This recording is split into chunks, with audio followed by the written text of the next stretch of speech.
नमस्कार मित्रों, आप देख रहे हैं खबर तक न्यूज बस्ती जिले के जयपुरवा निवासी डॉक्टर विजय कुमार गौतम ने यह आरोप लगाया है कि उनके यहाँ मेडिकल स्टोर चला रहे संदीप कुमार श्रीवास्तव, जो मड़वा नगर के निवासी हैं, जमीन के नाम पे 13 लाख रुपए ले लिया और जमीन भी नहीं दिया, ना पैसा ही वापस कर रहे हैं।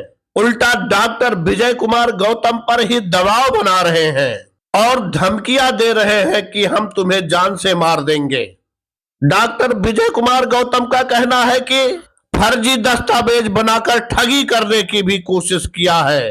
संदीप कुमार श्रीवास्तव ने डॉक्टर विजय कुमार गौतम को कई तरह से पीड़ा देने का काम किया है और कहते हैं कि तुम बाहर के हो, शांत रहो, वरना जान से भी हाथ धोना पड़ेगा।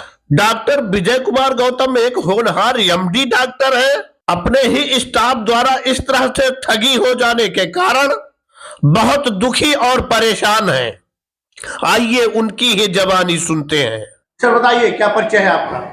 मेरा नाम डॉक्टर विजय कुमार गौतम है। मैं यहाँ टीपी अस्पताल में कार्यरत था और 2021 में मेरा यहाँ से ट्रांसफ़र हो गया है। मेरा एक मकान यहाँ पर जयपुरवा कटेश्वर पार्क के बगल में है, जिसको मैंने संदीप कुमार श्रीवास्तव को अस्पताल और मेडिकल चलाने के लिए दिया है। ये कई सालों से मेडिकल हमारे यहाँ चला रहा है। संदीप श्रीवास्तव कौन है, कहाँ रहते हैं? संदीप श्रीवास्तव मड़वा नगर के रहने वाले हैं। इनके पिताजी प्रहलाद श्रीवास्तव हैं। इनको मैंने मकान और मेडिकल स्टोर चलाने के लिए दिया है, अपना अस्पताल चलाने के लिए दिया था। ये कई सालों से, मतलब 6, 7, 8 सालों से ये हमारे यहाँ किराए पर अपना ये काम कर रहे हैं। ये प्रॉपर्टी डीलिंग का काम भी करते हैं।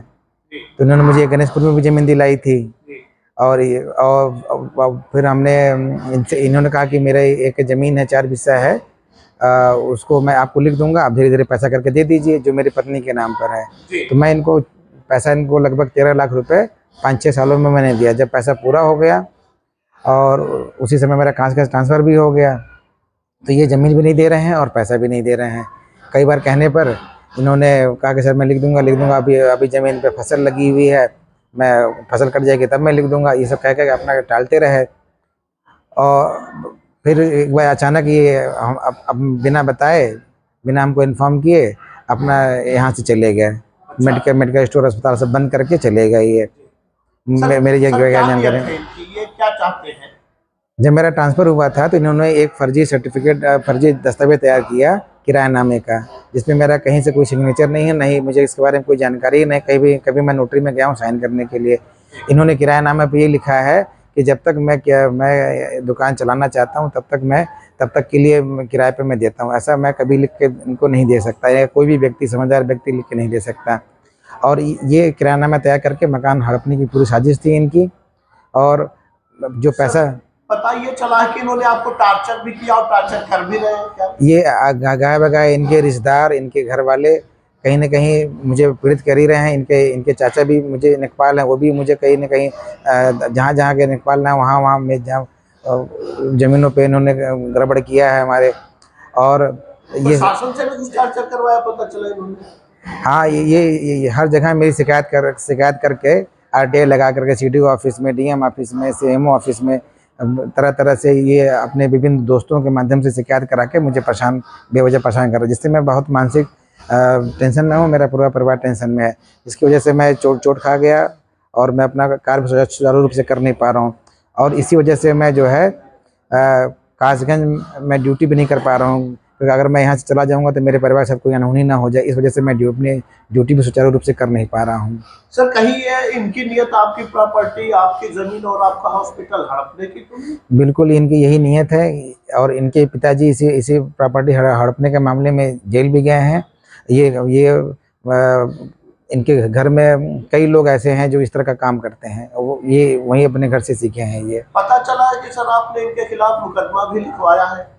मैंने जब बात करते बात नहीं बनी, 8-9 महीना बीत गया, इन्हें पैसा देने को तैयार नहीं रहे। उल्टा सीधा ये लोग हमारे खिलाफ शिकायत करते रहे, RTI डालते रहे और फर्जी STF हमारे यहाँ इन्होंने भेजा बना करके दबाव डालने के लिए।